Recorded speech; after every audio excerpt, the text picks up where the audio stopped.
Just like to thank you for coming along. I'd like to thank Edin and Stefan for giving me the opportunity to be Bradford City's head coach. It's a challenge I'm looking forward to. We've got a young squad of players and I'm really looking forward to it. I've been here 2-3 days now working with them. We've got a very young squad of players and I say I'm excited about the challenge and I'm sure the players and staff are. David, can you just talk us through the process and the moves happened pretty quickly? What did Bradford say to persuade you to take the job here? I spoke to Edin on Sunday about it. Obviously, they'd made his mind up where the club wanted to go. I left Livingston in the summer. My contract had run out. I had 5 or 6 options to go and speak to other clubs, but I was prepared to wait and see what options became available. And obviously this one's come up. I know it's early September, but it's one that really excited me, a challenge. It's a young squad of players. I'm very good at dealing with young players and developing them. And I think that's my major strength and very appealing to me. And obviously I played at the club for a short spell 18 years ago, so I'm really looking forward to it. We've got passionate fans and I'm a passionate person. And I think if we can get a blend right, then hopefully we can have a successful first season. You were linked with Bradford in the summer as well. Was Bradford an option for you back then? No, there was, as I said, 5 or 6 options. Options are options, and nothing's in concrete. I never spoke to nobody, but I spoke to other clubs during the summer. But I was prepared to wait to see what would come up. I had options in Scotland, and I wanted to wait and see what became available in England because I'm an ambitious person. And I've got ambitions like everyone else to try and reach the top of management, and it's a great stepping stone in everything else we're going to do now. I go to clubs and I try and build something. We've got a young squad of players, as I said, and I want to see these young players playing first team football at Bradford City. Edin, you had quite a thorough process in the summer as well, so is David somebody who's been on your radar for quite some time? Yeah, we had in summer different interviews and candidates. But he wasn't, and yeah, we decided in the summer to go another way, probably a different way, to try it in a way to give a coaching team a chance to build something with us, and after we haven't seen his progress, and it was my decision and Stefan's decision to announce and support Michael, Martin and Greg to be the coaching team. We take, of course, the responsibility that after 6 games we make the decision to say still 40 games to go and the last 2 games haven't shown the progress we expected, and it's my responsibility and Stefan's responsibility. You said in the summer it wasn't a gamble bringing Michael in. In hindsight, did you reflect on it now as a mistake? As I said, as chairman and joint owner, you will always be judged by your decisions. And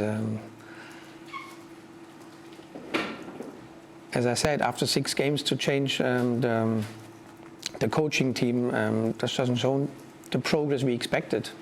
So we tried something different, and it hasn't worked out, and we haven't seen the progress, and therefore we had to make a decision. But once more, it's our responsibility. What are the expectations then for this season? What are you hoping for?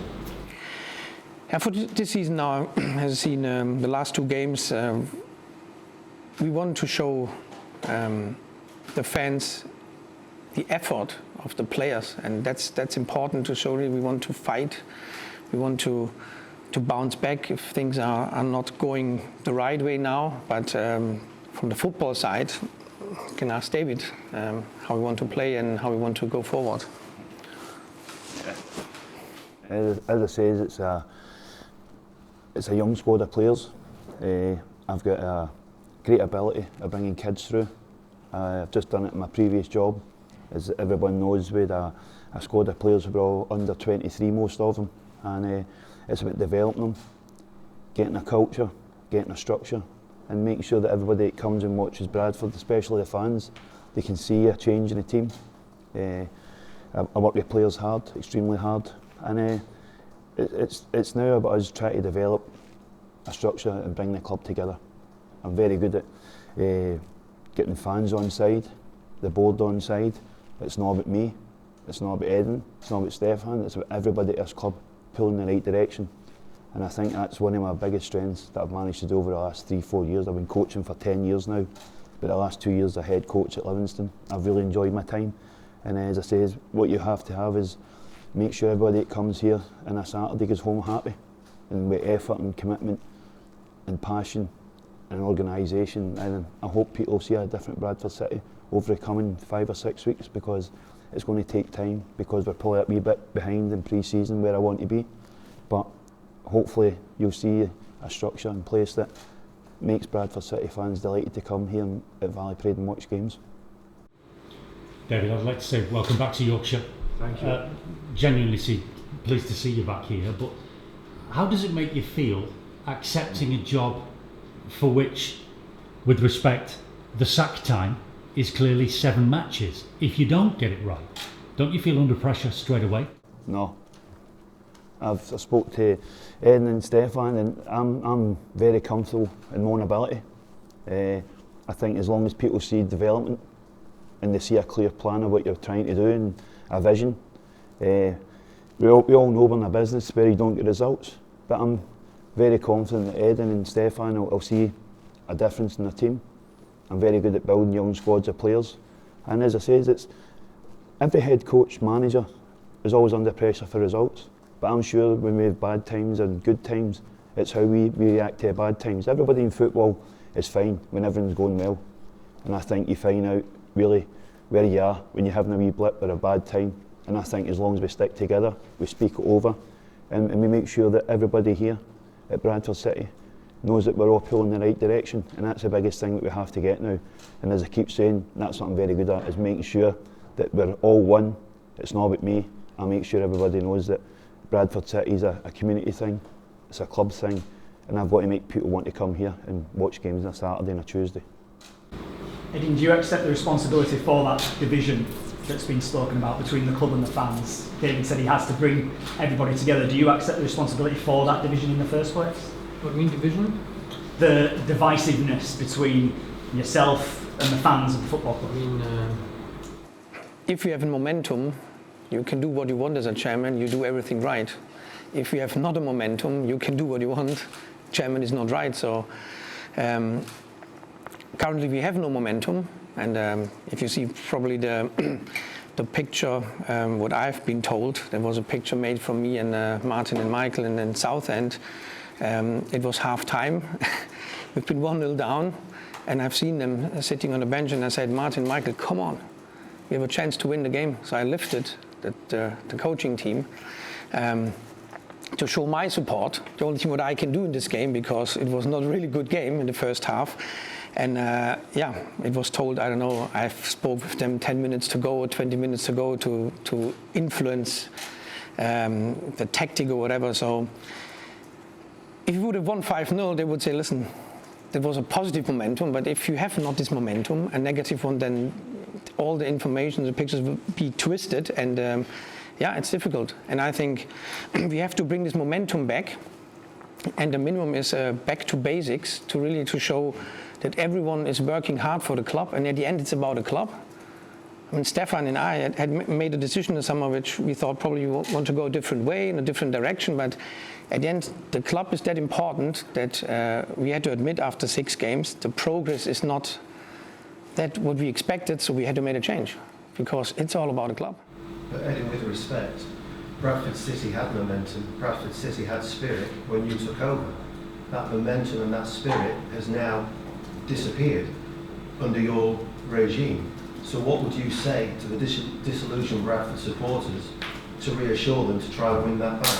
Because that is going to be the hardest part for you. I mean, results dictating the game, doesn't it? If you've seen in the summer the comments about our, which I still think, and we as a club, very good signings, everyone was happy, people started to speak about championship, which is once more overexcited and underexcited. Then we won against Shrewsbury, which was a really good game, where the team showed a proper team spirit, We've done a huddle before the game with the fans. It was fantastic. Fans have seen me later on at a service station and said they've never stayed until the last second of a game because it was that exciting. 4 weeks later, everything is loom and doom, or how do you say in English? That's the momentum we missed. And then the expectations raise after the Shrewsbury game to say Barnsley is coming. Barnsley is a proper automatic promotion spot team. And then it started to go the other way. But I don't want to how to say, to see everything negative in these 2 years, because don't forget we've been in the first year in Wembley. And when we've taken over, and in the summer I think we've done, like I said, good signings, and everything was ready. And after the Shrewsbury game, we've seen comments, are we going up? So we have to come down. It's result orientated. If we win the next 3 games, then everyone is happy once more. So it's really the momentum we are looking for now.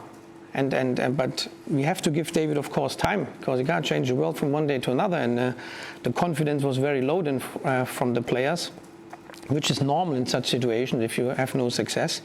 But we have to stick together now and really support the team. And if they show effort and fight and are aggressive, and we have a good chance at Blackpool, and we can turn the situation very quick around then. And you've made a change. Will you change? Because you obviously have this hands-on approach. Will you allow David to manage? I don't know where this discussion is coming from once more.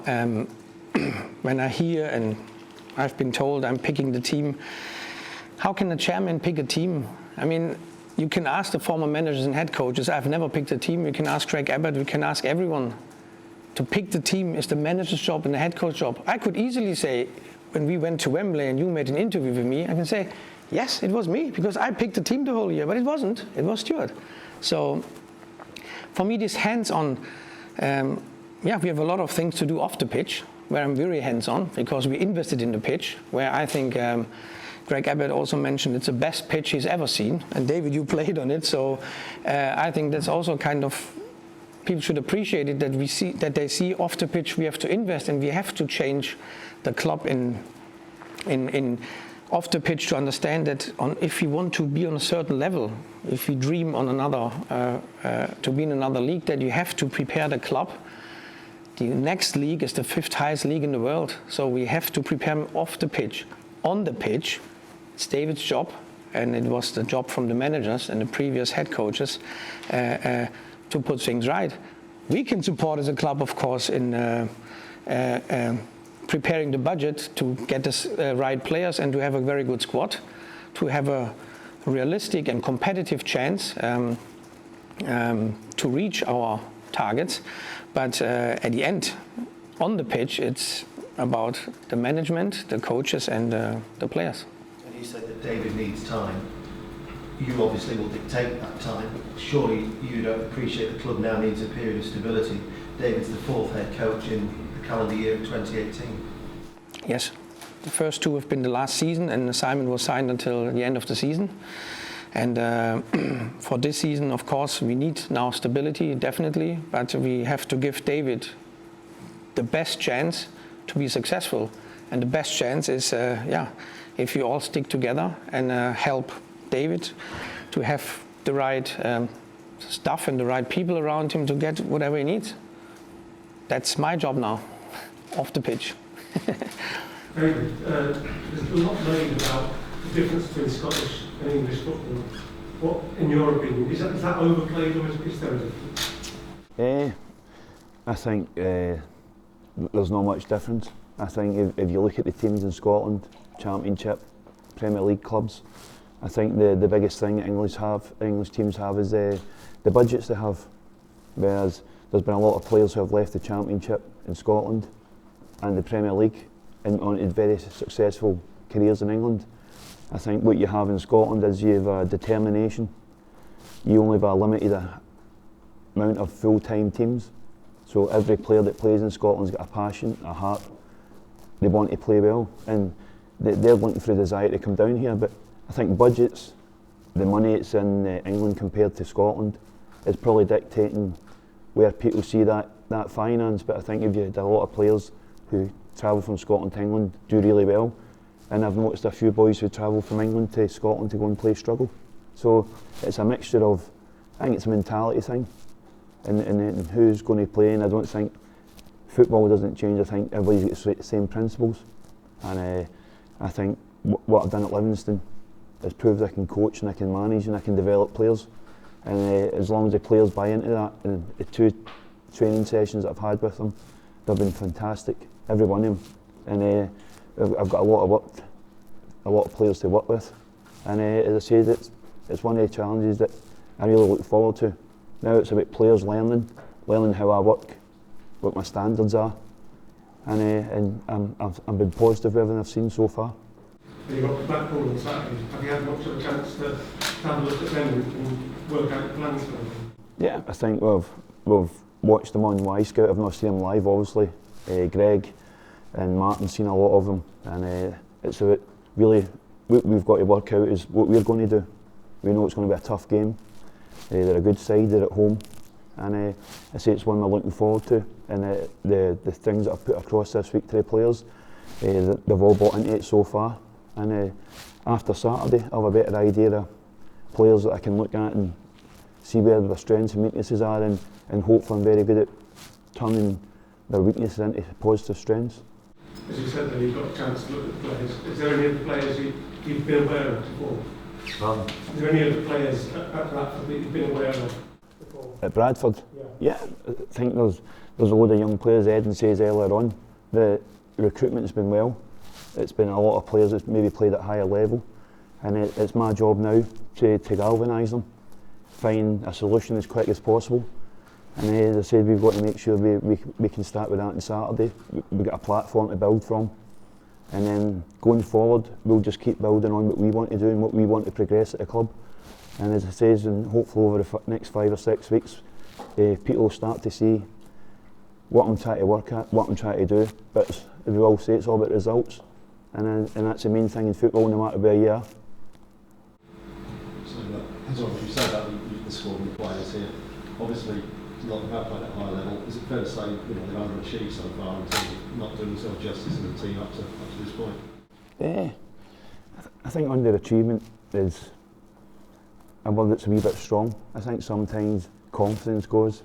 I think sometimes players are maybe a wee bit in their shell. Sometimes there's other elements in football. It's not just, it's football. Sometimes somebody might have some away from football. But I know now, over the last 2 or 3 days, that I'm going to trust them. They're going to trust me, and that's the biggest thing that we're going to have. And as I say, the players will have clear instructions of how we're going to play, with the ball, without the ball.